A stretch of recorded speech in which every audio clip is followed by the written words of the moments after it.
السلام علیکم۔ مہاتما جیوتیبا پھولے ہندوستان کی عظیم شخصیات میں سے ایک ہے۔ وہ ایک سماجی خدمتگار، ادیب، فلسفی، مفکر، منفرد صلاحیتوں کے حامل انقلابی تھے۔ مہاتما پھولے کا پورا نام جیوتی راؤ گووند راؤ پھولے تھا۔ وہ 11 اپریل 1827 کو ستارا کے ایک دیہات میں پیدا ہوئے۔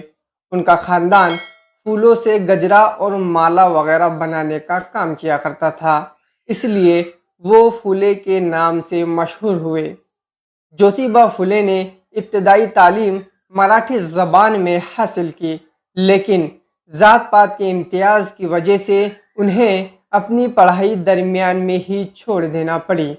بعد میں انہوں نے انگریزی زبان میں 7ویں جماعت کی تعلیم مکمل کی۔ جیوتیبا پھولے کی شادی 1840 میں ساوتری بائی پھولے سے ہوئی۔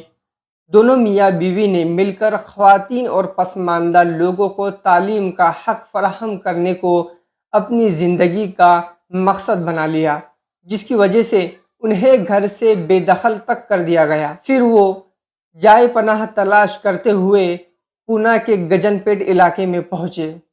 وہاں انہیں فاطمہ شیخ اور عثمان شیخ کا ایک مسلم گھرانے نے پناہ دی، اور 1 جنوری 1848 کو انہی کے گھر میں ساوتری بائی پھولے اور جیوتیبا پھولے نے لڑکیوں کے لیے اسکول کی بنیاد رکھی۔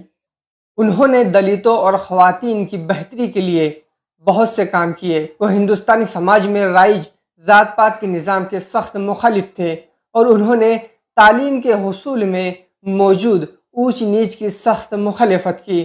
ان کی سماجی خدمات کو دیکھتے ہوئے 11 مئی 1888 کو ممبئی میں ایک منعقد تقریب میں انہیں مہاتما کے خطاب سے نوازا گیا، اور پھر 63 سال کی عمر میں 28 نومبر 1890 کو مہاراشٹر کے پونا شہر میں ان کا انتقال ہوا۔